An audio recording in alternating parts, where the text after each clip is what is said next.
I'm a working women. నాకు company provide చేస్తుంది sir health insurance. అయినా కూడా నేను మళ్ళీ అడిషనల్‌గా తీసుకోవాలా health insurance? First question, company ఎంత కవరేజ్ ఇస్తుంది? 5 10 లాక్స్. టిపికల్ 5 5 లాక్స్. మ్యాక్స్ అవును. 8 లాక్స్. హ్మ్.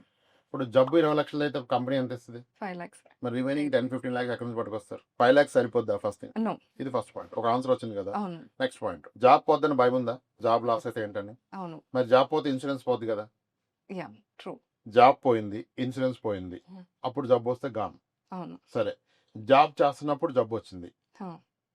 కంపెనీ కాబట్టి కవర్ చేస్తుంది ఏది వచ్చినా. హ్మ్. తర్వాత ఇంకా జాబ్ చేయలేని కండిషన్ వచ్చింది, హ్మ్. అప్పుడు పాలసీ బయట దొరుకుతుందా? అప్పుడు ఇంకా ఆస్తులు అమ్ముకోవడం మొదలు పెట్టాలి. అవును. ఎంప్లాయర్ పాలసీని మన పాలసీ అనుకోవడం బుద్ధి తక్కువ పని. ఓకే. 5 లాక్స్ 10 లాక్స్ ముక్కు కూడా పనికిరావు. Okay. Sinus surgery is costing 5 lakhs today. Hmm. పెలిన్ ప్రొసీజర్ ఇన్ హైదరాబాద్. ఆ 5 లాక్స్ నమ్ముకుంటే పెద్ద ప్రాబ్లం వస్తే ఏం చేస్తారు? అవును. This is the biggest mistake employees are doing. 5 lakhs 10 lakhs పిల్లలకు అవుతుంది. రెయిన్బో హాస్పిటల్కి వెళ్ళమని చెప్పండి ఎవరైనా. హ్మ్. పిల్లలు రెయిన్బో హాస్పిటల్కి వెళ్ళి రెయిన్బో హాస్పిటల్ బిల్లింగ్ డెస్క్ వెళ్ళి హైయెస్ట్ డిశ్చార్జ్ అయిన బిల్ ఎంతమ్మా అని అడగండి ఈరోజు. అప్పుడు చెప్పండి దాంట్లో సగం తీసుకోమని చెప్పండి ఇన్సూరెన్స్. హ్మ్. ఎంప్లాయర్ పాలసీ పట్టుకుంటారు. తుమ్మితే ఊడిపోయే జాబ్లు ఇవి.